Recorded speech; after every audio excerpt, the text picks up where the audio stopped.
Hi, Design Pros. Welcome to the Lunch and Learn Business Growth Series. I'm Elsa Johnson, your host and founder of Elsa Johnson Coaching, where I guide my clients to lead with intention and thrive by design.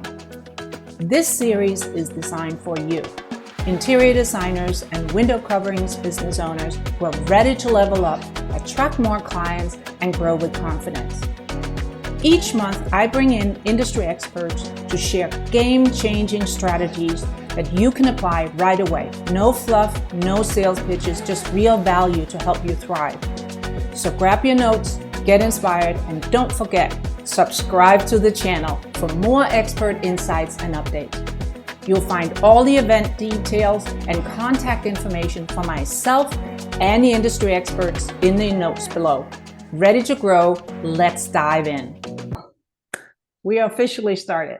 So welcome everybody. Welcome Kathy. I'm really excited to talk with you and have you present for us today. Today we're going to talk about sales, and who better than Kathy to help us with that? She knows the industry, she knows the window covering, she knows design, and that's so wonderful.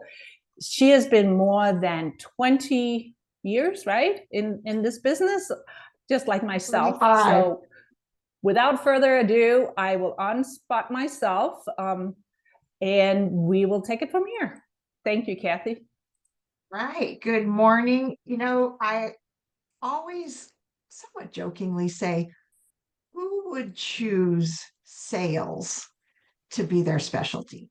Truthfully, for all of us, any one of us, when we see a salesperson coming towards us, we duck down the other aisle. We suddenly get lost in our phone. We do everything we can possibly do to avoid talking to a salesperson. And yet, our businesses rely on sales to make the world go around, to keep the revenue coming in. If you don't have that top line money coming in, all the other marketing, all of those things, A, you can't afford them, and B, what good is it to have leads if you're not converting those leads into actual customers for life? So you've spent years really developing your expertise and creating, learning your products, learning your solutions, learning how to design for people, learning how to help them have a more comfortable and inviting home, learning how to fix the problems that your clients have. That's why you got in business, because you were excited about doing that. But have you ever felt like you're doing all those things? You're doing all those things right. You have great products that solve all kinds of problems. You come up with amazing designs. You come up with amazing solutions. But still, maybe you're not seeing the results at the top line that you might like to. And what I mean by that is, maybe you're getting too much. Let me think about it. Maybe you're getting, I need to talk to Frank or someone else, or I'm getting other estimates, or I'm comparing prices, or, oh, I had no idea it was going to cost that much. All of those things that are, we hear over and over again, the objections, the pauses, the hesitations that keep clients from buying from us. So, and maybe even the worst of all, you've done this great job, you've presented this wonderful thing, the client says they'll think about it, and then in the end, they stop returning your texts or your calls, and you end up getting ghosting. And the answer actually might be simpler than you think. The answer could be not the client, because you can't control the client. The answer could be simpler. It could be your sales process, and there's a way to really quickly find out. So that's what we're here today to talk about. And when I talk about this, it's a problem all of us face. If you've been in sales for any period of time, you know that there's ups and there's downs. And sometimes it feels like everybody's buying from you. And sometimes it feels like no matter what you do, you can't you can't buy a break, kind of. Sometimes things work, sometimes they don't, sometimes it's easy, sometimes things just aren't going well. And it is easier, because we're humans, to look at outside circumstances and, I'll say, blame that or cut yourself a break because of that. But many times we kind of go inward and we start to blame ourselves too. And we say, oh, I have a closing problem. Actually, I found it interesting. Google Analytics reports that 26,000 people every single month search sales closing techniques. And I'm going to counter that right now. I have a closing problem with something very different. I don't say you have a closing problem if you're not getting the results that you would like. I say you have a trust problem. And here's why I say that. No matter how much expertise you bring, you start in the hole every single time with every single client. And that is the trust hole. And guess what? You might say, well, I'm not one of those salesy people. My clients can trust me. Your client knows you're selling something. And just the mere fact that they know you're selling something, even if they think of you like a designer, even they know you're selling something, and that leads to kind of guarded clients instead of receptive clients. And guarded clients are much more comfortable saying, send me a quote and I'll get back to you, when what we really, really want is a confident yes. So, what do we do about it? And I guess that's why I made sales and sales expert, even though I'm a designer and I know how to design and I designed for people for many, many years. I decided to make sales my specialty because it's so needed. And really, I've been on a mission, let's say, to eliminate salesy sales, which pretty much means throwing out just about everything we've all been taught about sales. And it's so important because our businesses do rely on sales, but traditional closing techniques, those things everybody's Googling when they are down in the trough of the sales roller coaster, research shows that it's not selling techniques. As a matter of fact, those closing techniques make people more resistant, and it's what happens much earlier on in the selling experience that results in trust. And so that's why I made it my mission to help create confident, client centered sales conversations, which is even a very different way than saying the sales process. Some people are resistant even to those kind of, I don't want to be led through a process. If you're a client, if you're a buyer and you start to feel like you're being led through a process, that creates resistance as well. So I would say this though, if you're not converting people, potential customers into paying customers like you'd like, and you're not consistently getting a confident yes, then maybe your sales process isn't pulling its weight. Maybe it's not doing its job. And actually, when it doesn't do its job, it makes your job much harder. And I don't know about you, but I could use a little relief. I don't need something that makes my job harder. I want something that's going to make my job easier. And when we start with this trust deficit, it's really not enough just to be a trustworthy person. You need to be that in order to be successful in business, but that's not enough. It is your ability to build trust, and that is contingent on a sales process that prioritizes trust over selling. And so let's talk about what doing its job really means. Before we put some numbers to that, 'cause I'm going to give you some data and some statistics about what doing its job means. But I want to frame it this way. Your sales process or the selling experience that you provide for your clients is your number two salesperson, right behind you, of course, if you're the person who sells.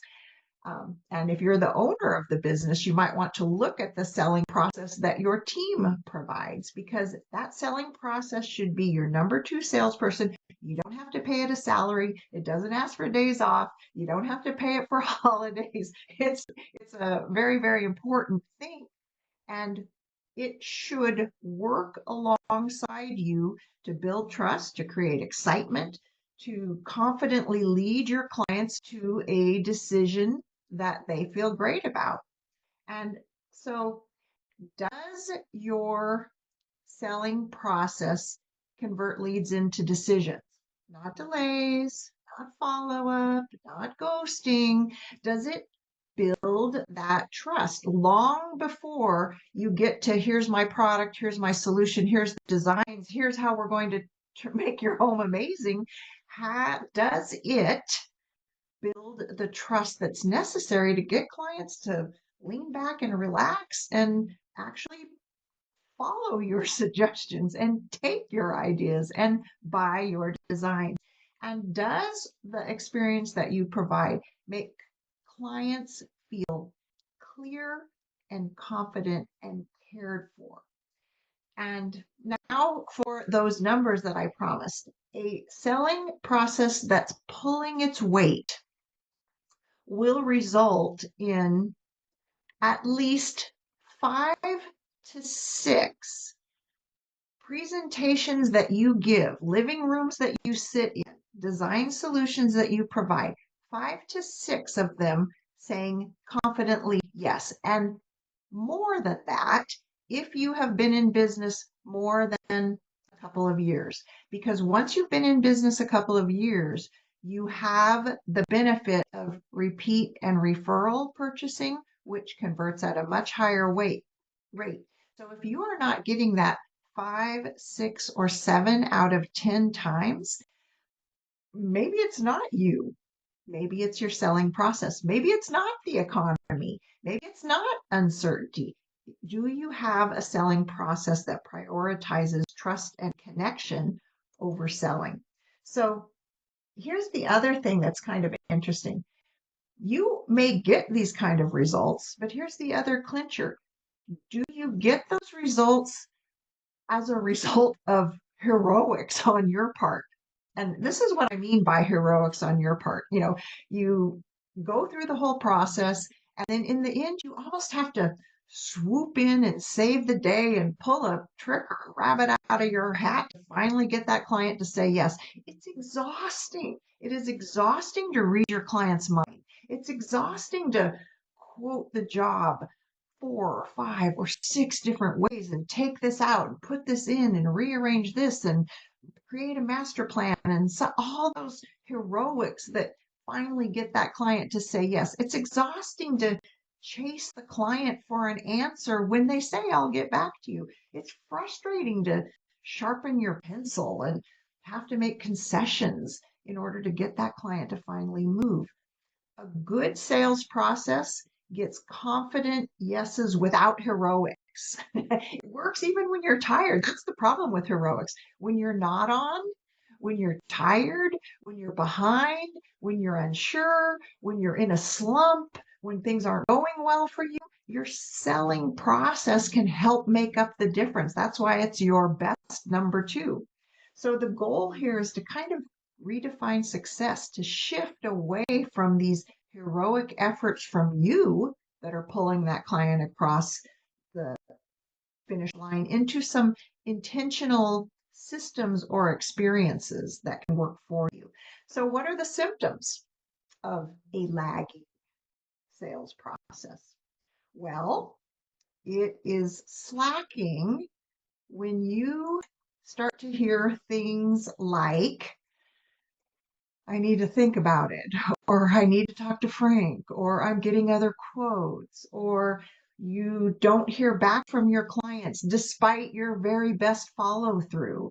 When you keep getting clients who compare you to other businesses, who want to compare your prices to other people, who maybe ask you, can you sharpen your pencil? Mostly you'll know this if the selling part of your business, we love design. We love making recommendations. We love coming up with solutions. We love helping people. But when the selling part feels like you're just pushing that boulder up a hill, or worse yet, you're carrying it, the weight of the revenue needed for your business on your back, that's when you know that you might want. Those are the symptoms. And there is a fix for all of these challenges. And the answer, my friends, fortunately, isn't working harder or selling harder. And it sure isn't more closing techniques. The answer is a sales process that makes up for the trust deficit. So let's kind of pull this together with some practical applications. And I'm going to talk to you about three very simple shifts, and more where those came from. I'm going to give you a resource for that. But there are three very simple things that you can do.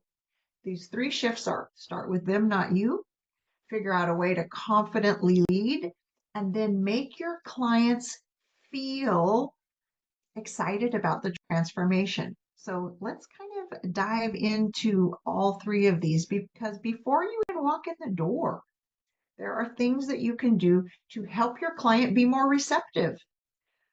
There are things that can make them more open to your ideas and your solutions.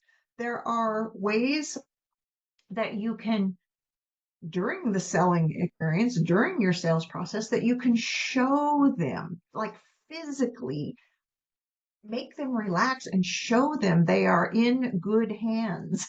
There are ways that you can get the client excited, because here's the real truth about it. Nobody wakes up excited on the morning of your appointment. Well, I'm going to spend $6,000 today on new window treatments, or I'm going to spend $80,000 today on a kitchen remodel. Nobody's excited about that.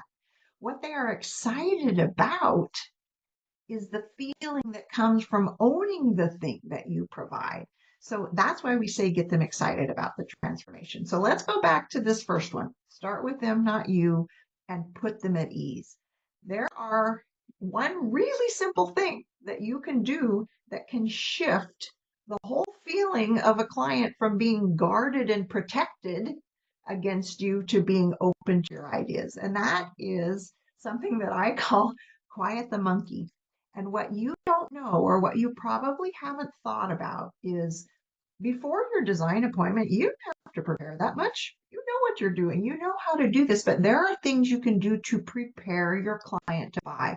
And one of the things you may not know is that on average, your clients have been thinking about their project on average for 2 years before they ever do anything about it. And then finally, something triggers them.